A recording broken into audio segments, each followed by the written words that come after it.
Hello everyone, good morning.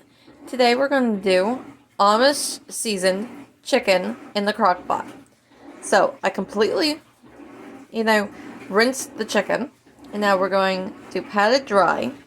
We pat it dry so the butter and the Amish seasoning can stick to it. Otherwise it slides right off and does not stick to the bird. Alright, since we have all the chicken all nice and patted dry, we are going to add the butter and Amish to our chicken. We're just going to smear that on the skin so it's nice and yummy. Alright, so we got the Amish butter mixture that I did all over the chicken and all the little nooks and crannies. Now we're going to put this in our crock pot.